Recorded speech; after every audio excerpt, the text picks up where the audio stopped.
गुरुराराधनादिश्च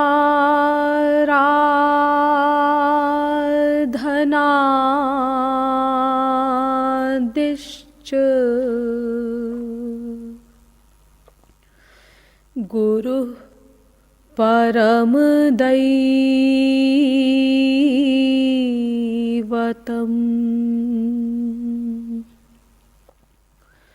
गुरोः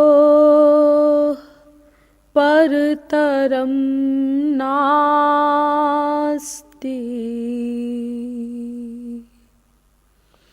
कृपालु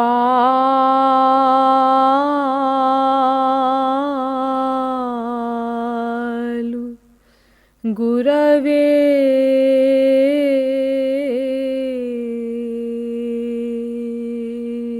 नमः।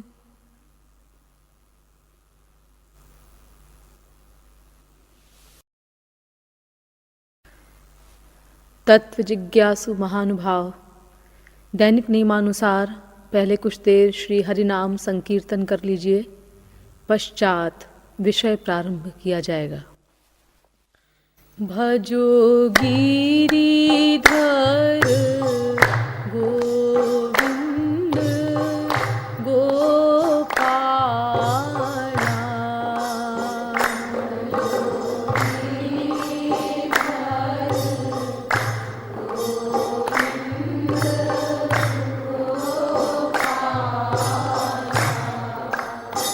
भजो गिरिधर गोविंद गोपाला,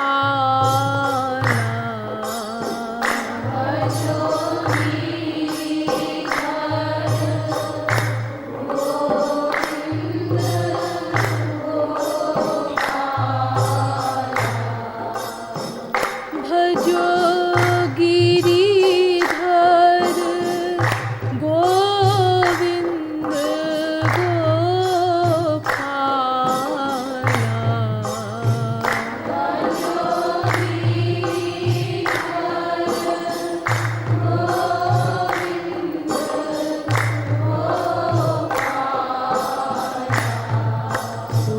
भजो गिरिधर गोविंद गोपाला,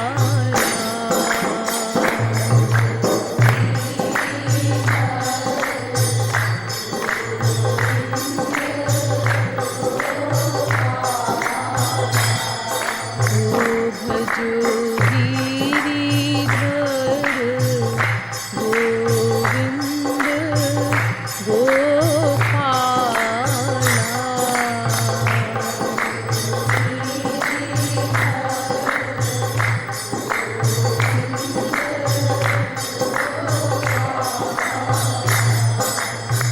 बोलिए वृंदावन बिहारी लाल की, जगत गुरु श्री कृपालु जी महाराज की।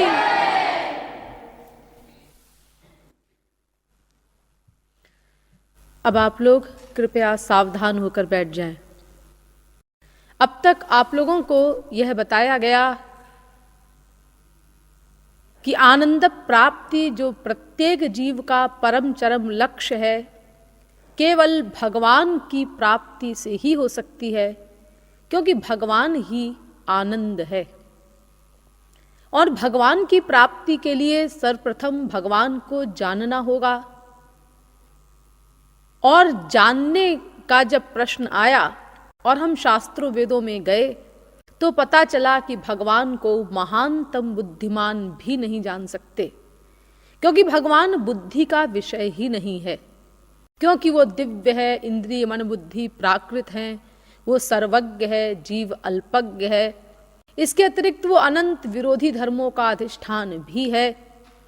इसीलिए उसे करोड़ों कल्प बुद्धि के द्वारा प्रयत्न करके भी कोई नहीं जान सकता। हम लोग निराश हुए, लेकिन पुनः शास्त्रों वेदों ने बताया कि भगवान को जाना जा सकता है, बुद्धि के द्वारा नहीं। यदि भगवान किसी जीव पर अपनी कृपा कर दे, और कृपा का अभिप्राय आपको बताया गया कि अपनी अचिंत्य अलौकिक दिव्य महाशक्ति जीव को प्रदान कर दे, तो ऐसा सौभाग्यशाली जीव भगवान को जान सकता है, देख सकता है एवं अनंत काल के लिए कृतकृत्य हो सकता है। पश्चात आपको बताया गया कि भगवत कृपा भगवत शरणागति से होती है। शरणागति मन को ही करनी है, क्योंकि प्रत्येक कार्य का एकमात्र कर्ता मन ही होता है। लेकिन मन अनादिकाल से सब कुछ करने का अभ्यस्त हो चुका है, और शरणागति का मतलब होता है कुछ न करना, अतएव कुछ न करने की अवस्था पर नहीं पहुंच पा रहा है। इसीलिए सर्वप्रथम हमको अपने मन को संसार से हटाना होगा, विरक्त करना होगा। अतएव संसार के स्वरूप पर विचार किया गया, और आपको ये बताया गया कि संसार में ब्रह्मलोक तक कुत्रापि सुख का लवलेश भी नहीं है।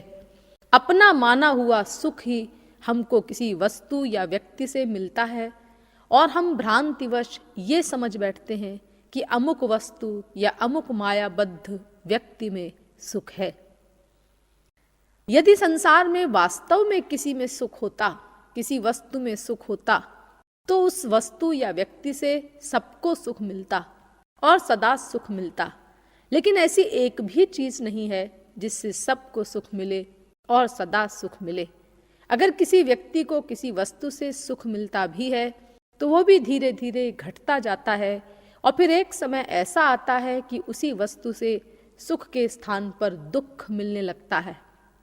अतएव ये सिद्ध हो जाता है कि संसार में कुत्रापि सुख का लवलेश भी नहीं है, क्योंकि सुख तो उसे कहते हैं जो अनंत मात्रा का हो, प्रतिक्षण बढ़ता जाए, अनंत काल तक जिसके ऊपर दुख का लवलेश भी हावी न हो सके।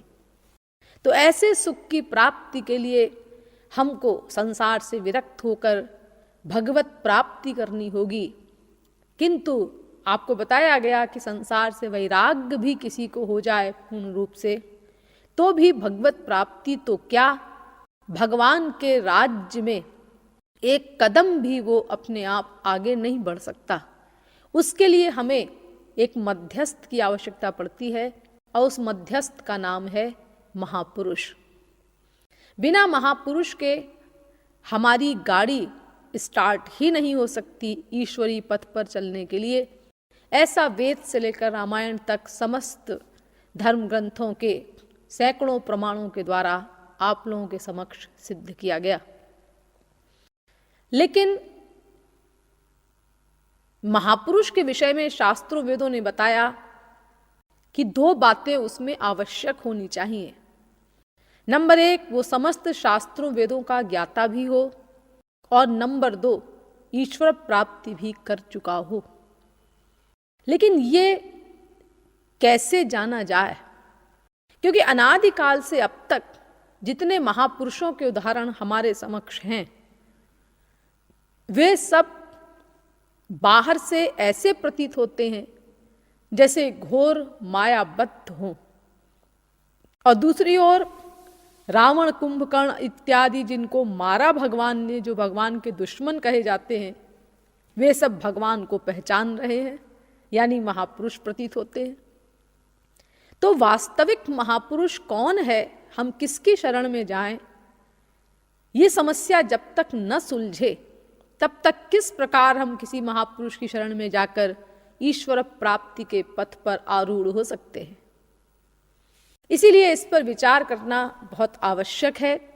लेकिन इसके पूर्व एक दूसरी बात पर विचार अत्यंत आवश्यक है, जिसका कनेक्शन इस प्रश्न के उत्तर से भी है।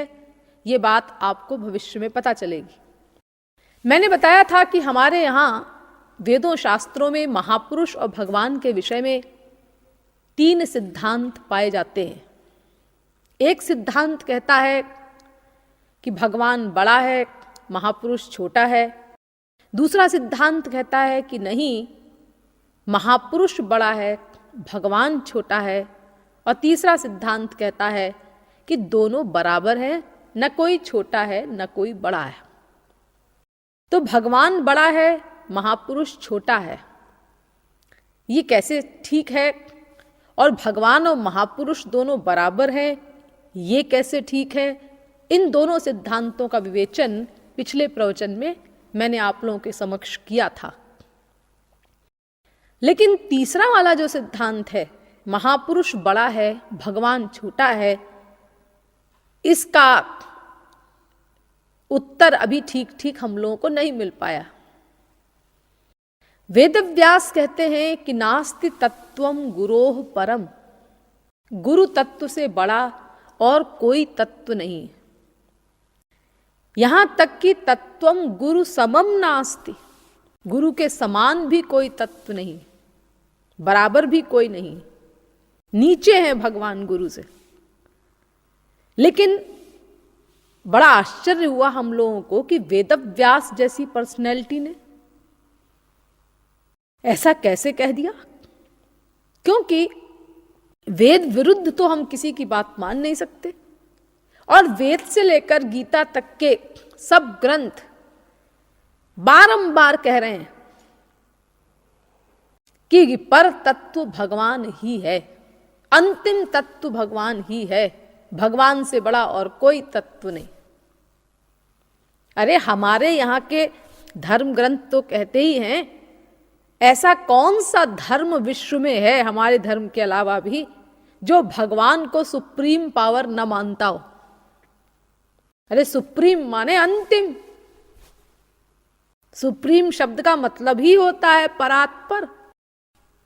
तो सब यही तो कहते हैं, सबका सिद्धांत यही तो है कि भगवान से बड़ा और कोई तत्व नहीं है। ताओइज्म जो धर्म है चाइना में, उनका भी देखो वही सिद्धांत है। The grandest form of active force, the grandest forms of active force come from the supreme, their only source। यानी जितनी क्रियाशील शक्ति है उसका उच्चतम स्वरूप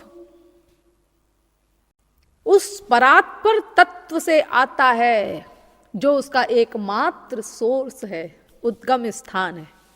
यानी परात्पर तत्व भगवान है। ताओइज्म फिर कहता है it is the supreme that overspreads and sustains all things. वही परात्पर तत्व सब में व्याप्त है और सब वस्तुओं के अस्तित्व को बनाए रखता है। जैसे हमारे यहां कहा ना भगवान ने, मया ततमिदम सर्वम जगदव्यक्त मूर्तिना, मैं सब वस्तुओं में व्याप्त हूं। वही सिद्धांत उनके यहां भी है। एक फिलोसफर है जोसेफ एडिसन, उसने भी कहा है the person who has a firm trust in the supreme being is powerful in his power, wise by his wisdom, happy by his happiness। यानी जो उस परात्पर तत्व भगवान में दृढ़ विश्वास करता है वो भगवान की शक्ति से शक्तिमान हो जाता है, भगवान की बुद्धि से बुद्धिमान हो जाता है और भगवान के आनंद से आनंदमय हो जाता है। यानी भगवान की शक्ति, भगवान के ज्ञान और भगवान के आनंद से युक्त हो जाता है जो उस परात्पर तत्व भगवान में दृढ़ विश्वास कर लेता है। तो देखो, परात्पर तत्व तो भगवान को बताते हैं सब लोग। तो फिर ये वेदव्यास ने ऐसा क्यों कहा कि नास्ति तत्वम गुरोह परम, गुरु से बड़ा और कोई तत्व नहीं, यानी परात्पर तत्व गुरु को बता रहे हैं। हाँ, उसका एक कारण है। हाँ जी, क्या कारण है? देखो, भगवान का एक कानून है। क्या कानून है? त्रिभुवन विभव हेतवेप्यकुण्ठ स्मृतिरजितात्मसुरादिभिर्विमृग्यात् न चलति भगवत्पदारविन्दाल्लव निमिषार्धमपि यह स वैष्णवाग्र्यः। भागवत 11वें स्कंद के दूसरे अध्याय का 53वां श्लोक। अर्थात हमारा मन भगवान में नित्य अभियुक्त रहना चाहिए, तब भगवान हम पर कृपा करते हैं। 1 सेकंड के करोड़वें भाग के लिए भी हमारा मन भगवान से न हटे, ऐसी स्थिति पर हमको पहुंचना होगा। अनन्य चेताः सततम यो मां स्मरति नित्यशः तस्याहं सुलभः पार्थ नित्ययुक्तस्य योगिनः। गीता 8वें अध्याय का 14वां श्लोक।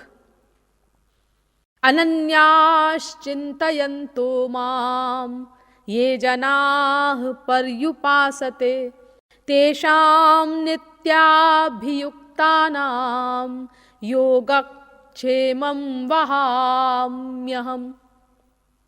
गीता 9वें अध्याय का 22वां श्लोक। तेषां सततयुक्तानां भजतां प्रीतिपूर्वकं ददामि बुद्धियोगं तं येन मामुपयान्ति ते। गीता 10वें अध्याय का 10वां श्लोक। यानी भगवान कहते हैं कि मैं उसको प्राप्त होता हूं, उसको अपना दिव्य ज्ञान आदि देता हूं, उसका योगक्षेम वहन करता हूं, जिसका मन निरंतर मुझ में ही लग जाए। नित्य अभियुक्त जिसका मन हो जाए, उस पर कृपा करता हूं मैं, उसको अपनाता हूं। इसीलिए देखिए, एक बड़ी सुंदर उक्ति है एक कवि की भी, चार्ल्स वेस्ले ने भी कहा है, pray always, pray and never faint, pray without ceasing pray. भगवान की प्रार्थना करो, प्रार्थना करो, सदा होश में रह करके करो, बेहोश ना हो कभी, बिना रुके करो, निरंतर करो। उसने भी ये बात स्वीकार की। तो भगवान तब काम आते हैं जीव के, जब जीव इस स्थिति पर पहुंच जाए कि भगवान से उसका मन 1 सेकंड के करोड़वें भाग के लिए भी पृथक न हो, अलग न हो। और बाकियों के लिए क्या कायदा है भगवान का? बाकियों से भगवान न्यूट्रल रहते, उदासीन रहते। समोहम सर्वभूतेषु न मे द्वेष्योस्ति न प्रियः। अर्जुन 9वें अध्याय का 29वां श्लोक है ये गीता का। अर्जुन, मैं समदर्शी हूं, ना मेरा कोई शत्रु है, ना मेरा कोई मित्र है। मैं तो बस जीवों के अंतःकरण में बैठा रहता हूं और चुपचाप नोट करता हूं वो क्या सोच रहे हैं, आइडियाज नोट करता हूं। ध्यान दीजिए इस बात पर, भगवान कर्म नहीं नोट करते, आइडियाज नोट करते हैं, इंटेंशंस नोट करते हैं, मंशा नोट करते हैं। कर्म को संसार वाले नोट करते हैं। टॉमस ए केम्पिस नामक एक फिलोसोफर हुआ है प्रसिद्ध, उसने बड़ा सुंदर वाक्य कहा है बिल्कुल इसी अर्थ का, man considers the actions but God weighs the intentions. कितना सुंदर वाक्य है। संसार कार्यों पर विचार करता है। बाहर से जो दिखाई दे रहा है कोई मनुष्य करता हुआ, उस पर ध्यान देता है संसार। संसार के लोग, मनुष्य मायाबद्ध, और उसके अनुसार वो जजमेंट देता है, ये अच्छा आदमी है, ये बुरा आदमी है। भगवान को बाहर के क्रियाकलाप से कोई मतलब नहीं। God weighs the intentions. भगवान हमारी मंशा को तोलता है। किसी भी कार्य को करने में क्या मंशा है हमारी, अच्छी मंशा है कि बुरी मंशा है, फिर कितने परसेंट है वो अच्छी मंशा, कितने परसेंट बुरी है, उसको तोलता है, उसके अनुसार फल देता है भगवान। तो भगवान के जो जीव पूर्ण शरणागत नहीं है, जिनका मन नित्य अभियुक्त भगवान में नहीं है, उनसे भगवान न्यूट्रल रह करके, वेद कहता है एको देवः सर्वभूतेषु गूढ़ः सर्वव्यापी सर्वभूतांतरात्मा कर्माध्यक्षः सर्वलोकाधिवासः साक्षी चेता केवलो निर्गुणश्च। श्वेताश्वतरोपनिषद 6वें अध्याय का 11वां मंत्र। यानी एक अकेला भगवान सब जीवों के अंदर बैठ करके, अनंतानंत ब्रह्मांडों के अनंतानंत जीवों के अंदर बैठा हुआ, उनके प्रत्येक क्षण के प्रत्येक संकल्प को नोट करता है, बिना डिस्टर्ब किए चुपचाप देखता रहता है। द्वा सुपर्णा सयुजा सखाया समानम वृक्षम परिखस्व जाते तयोरन्यः पिप्पलम स्वाद्वत्य नश्नन्न्यो अभिचाकशीति। श्वेताश्वतरोपनिषद 4थे अध्याय का 6वां मंत्र।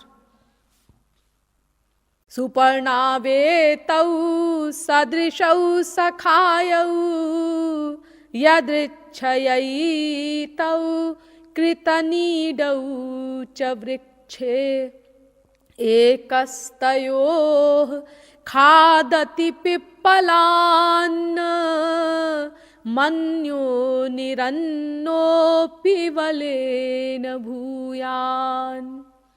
भागवत के 11वें स्कंद के 11वें अध्याय का 6वां श्लोक।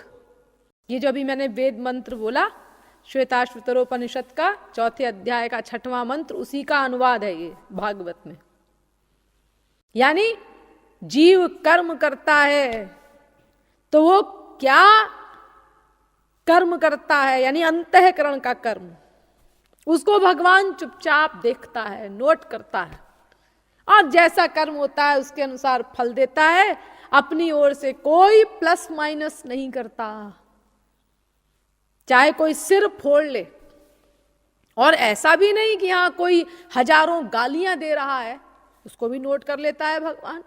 और एक भगवान की स्तुति की, उसने याद किया एक बार भगवान को, उसको भी नोट कर लिया। अच्छा कर्म किया उसको भी नोट किया, बुरा कर्म किया उसको भी नोट किया। लेकिन ऐसा नहीं कि इसने हजारों गालियां दी हैं तो वो एक अच्छा कर्म किया तो उसका फल नहीं देगा भगवान, नहीं, उसका भी देगा। सोचो कितना दयालु है भगवान। अगर हम लोग इस बात पर विश्वास कर लें, थोड़ा चिंतन करके, मनन करके, कि वेद का वाक्य है ये, और वेद भगवान का वाक्य है, यानी स्वयं भगवान बता रहे हैं वेद में कि हमारे अंतःकरण में वो बैठे हैं निरंतर, और हमारे प्रत्येक क्षण के प्रत्येक विचार को नोट कर रहे हैं। अगर इस पर हम विश्वास कर लें, मान लें इस बात को 100%, तो बस तत्काल भगवत प्राप्ति हो जाए। कुछ करना नहीं है उसके बाद, कुछ भी करना नहीं, अगर इस वाक्य पर हम लोग विश्वास कर लें। भगवान निरंतर नोट करते, और इसके लिए कोई तनख्वाह नहीं लेते। आप लोग छोटा मोटा व्यापार करते हैं तो उसके लिए भी 4-6 मुनीम रखते हैं, उनको तनख्वाह देते हैं, पे देते हैं। लेकिन भगवान, जिसका हमसे कोई स्वार्थ नहीं, इतनी बड़ी बेगारी करता है, हमारे अंतःकरण में बैठ करके हमारे गंदे गंदे आइडियाज को निरंतर नोट करता है। स्वयं मैंने आपको बताया था, ये काम महापुरुष को भी नहीं देता भगवान। अस्तु, भगवान उसका योगक्षेम वहन करते हैं जो नित्य अभियुक्त हो जाता है, जिसका मन निरंतर भगवान में लग जाता है। बाकियों से भगवान न्यूट्रल रहता है। तो अगर भगवान की कृपा पानी है तो हमें उस अवस्था पर पहुंचना होगा। और हमारी अवस्था है क्या? अभी तो हम लोगों की ये अवस्था है कि 15-20 मिनट, आधा घंटा, 1 घंटा जो पूजा में बैठते हैं, उस समय प्रयत्न करने पर भी हमारा मन भगवान में नहीं लगता, उतनी देर के लिए भी। और हमें पहुंचना कहां पर है? निरंतर हमारा मन भगवान में लग जाए, 1/100 सेकंड को भी हट ही ना सके भगवान से, ऐसा तन्मय तल्लीन हो जाए मन भगवान में सदा सदा के लिए। यहां पहुंचना है हमको। अब यहां हम कैसे पहुंचे? भगवान कहते हैं हमें इससे मतलब नहीं, कैसे पहुंचो, लेकिन यहां पहुंचना पड़ेगा तुमको अगर तुम मेरी कृपा चाहते हो। तो देखो, ऐसी स्थिति में हमारे काम आता है महापुरुष। वो हमको संसार की घोर गंदगी से निकाल करके, यानी संसार में हमारी जो आसक्ति है दृढ़, वहां से हमको निकाल करके उस गंदगी से, और हम इस अवस्था पर पहुंच जाएं, यहां तक पहुंचाने के लिए भगीरथ प्रयास करता है। कोई जीव समझ नहीं सकता उसके प्रयास को। महापुरुष क्या क्या करता है हमारे लिए। डंडे खाता है, अपमान सहता है, क्या क्या नहीं किया दुनिया वालों ने। महापुरुष के परिश्रम को तो केवल दूसरा महापुरुष ही जान सकता है, कोई जीव नहीं समझ सकता उसको। किस तरह अपना नुकसान करके भी महापुरुष हमारा कल्याण करता है। देखो, कुल जमा टोटल 6 प्रकार के लोग होते हैं। थोड़ा समझ लीजिए, मैं डिटेल नहीं करूंगी, एक एक शब्द ध्यान से सुनिएगा। नंबर 1, वे लोग होते हैं जो अपना अनिष्ट करके भी दूसरे का अनिष्ट करो ये सिद्धांत रखते हैं। अपना अनिष्ट भले ही हो, नुकसान भले ही हो, लेकिन इसका नुकसान जरूर करेंगे हम दूसरे का। ये कौन सी बात हुई जी? अरे, दूसरे का नुकसान करने के चक्कर में तुम अपना नुकसान भी कर रहे हो। हाँ, हो तो हो जी, हमें इससे मतलब नहीं, लेकिन इसको सबक सिखाना है।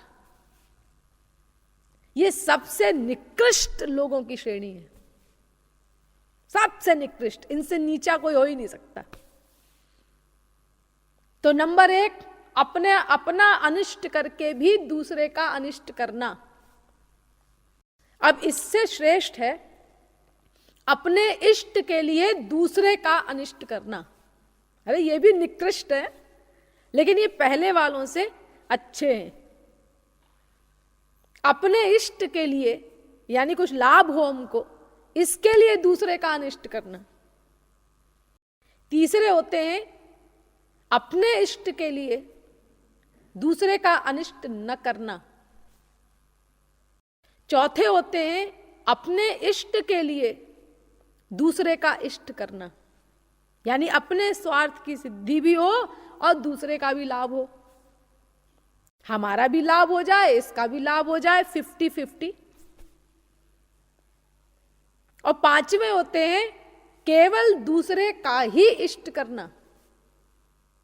और छठे होते हैं अपना अनिष्ट करके भी दूसरे का इष्ट करना। ये महापुरुष लोग होते हैं। अपना अनिष्ट करके भी दूसरे का इष्ट करना। अपना अनिष्ट करता है महापुरुष हमारे इष्ट के लिए, हमारे कल्याण के लिए। उसको भगवान का नित्य आनंद प्राप्त है, नित्य प्रेम प्राप्त है। उस आनंद पर महापुरुष कंट्रोल करता है, उसको छोड़ता है उतनी देर के लिए, वरना हमारे लिए कुछ नहीं कर सकता ना, अगर उसमें लीन रहेगा तो अपना अनंत आनंद छोड़ करके वो हमारे लिए इतना परिश्रम करता है। नहीं सोच सकते हम लोग इस चीज को, ये हम दिमाग में ला नहीं सकते इस चीज को, कितना कष्ट सहता है महापुरुष। फिर भी मैं आपको कुछ उदाहरण देने जा रही हूं। उन उदाहरणों को अगर आप ध्यान से सुनेंगे और गहराई से विचार करेंगे तो शायद कुछ 0.1% आइडिया आपको हो जाए कितना कष्ट महापुरुष सहता है हमारे लिए। देखिए, हम लोग गहरी नींद में सोते हैं, गहरी नींद। अब ऐसे समय में अगर हमें कोई जगाए, वो चाहे हमारी बीबी हो, चाहे पति हो, चाहे बेटा हो, चाहे बाप हो, चाहे माँ हो, कोई हो, अगर कोई हमको जगाता है गहरी नींद से तो हमें कितना कष्ट होता है। और जागते ही गुस्सा करते हैं हम लोग, क्या है, सोने दो ना। यानी कष्ट हुआ हमको, वो नींद टूटी हमारी तो। और अगर अपने से छोटा है तो हम परवाह नहीं करते उसकी, फिर से सो जाते हैं चादर तान कर, कंबल तान कर, रजाई तान कर। और अगर हमसे बड़ा है और डर है हमको उसका, छोटा बच्चा है, उसको बाप जगा रहा है, स्कूल नहीं जाना है क्या, उठो। अब बच्चा कुड़कुड़ा करके उठता है, कष्ट हो रहा है उसको बहुत नींद का सुख छोड़ने में। लेकिन अगर मैं नहीं उठूंगा तो पापा हो सकता है मुझे झापड़ लगा दे, या एक बाल्टी पानी छोड़ दे मेरे ऊपर ठंडा। तो देखो, मन महसूस करके वो बच्चा उठा, लेकिन कष्ट हुआ ना उसको, क्योंकि नींद का सुख छोड़ना पड़ा। तो सोचो महापुरुष को कितना कष्ट होता होगा, जिसको अनंत मात्रा का दिव्यानंद प्राप्त है। हम नहीं समझ सकते इस बात को। देखो, एक मां बच्चे को चिपटाए हुए है, 1 वर्ष बाद मिला है बच्चा, खो गया था उसका, रात दिन रोती थी वो उसके लिए, उसको चिपटाए हुए है मां, कितना सुख मिल रहा होगा उसको। एक प्रेयसी बहुत वर्षों के चिंतन के पश्चात आज पहली बार अपने प्रियतम से मिली है, उसको चिपटाए हुए है। अब ऐसे समय में अगर कोई व्यक्ति डिस्टर्ब करे, रिवॉल्वर लेके खड़ा हो जाए, तलवार लेके खड़ा हो जाए बीच में, तो कितना कष्ट होगा उसको, उस मां को, उस प्रेयसी को, उस प्रियतम को। तो सोचो, जिसको अनलिमिटेड हैप्पीनेस प्राप्त है, भगवान की दिव्यानंद परमानंद प्राप्त है, उस आनंद को छोड़ना पड़ता है महापुरुष को, उस पर कंट्रोल करना पड़ता है योग माया शक्ति के द्वारा। कितना कष्ट होता होगा उसको। और फिर इतना ही नहीं, उसके बाद फिर हम घोर से घोर पतित लोगों को महापुरुष हृदय से लगाता है, हमसे बोलता है, हमें समझाता है, अनेक प्रकार का प्यार दुलार देता है हमको, क्या क्या नहीं करता हमारे लिए। और उसके बाद भी हम लोग, यानी इतना परिश्रम करता है वो हमारे साथ, हर प्रकार का लेबर करता है, और उसके बाद भी हम लोग चोरी चोरी उसी के सामने बैठे हैं और उसके खिलाफ सोचते हैं, या अपने कमरे में सोच रहे हैं। महापुरुष सब जान रहा है, ये गुरुजी, ये बाबा जी, ये ऐसा क्यों करते हैं, ये इन्होंने ऐसा क्यों बोला, ये गड़बड़ लगता है। ये बाबा जी जरा लोभी हैं, ये जरा ऐसे हैं, हमारे गुरुजी जरा ऐसे हैं। उसी के खिलाफ सोच रहे हैं हम बैठे बैठे, जो हमारे लिए इतना बड़ा त्याग किया है, जिसने इतना परिश्रम कर रहा है हमारे साथ, हम चोरी चोरी उसी के खिलाफ सोचते हैं। और ये बात महापुरुष 100% जानता है, 100%। हमारा एक सेकंड का भी कोई आइडिया उस महापुरुष से छिपा हुआ नहीं,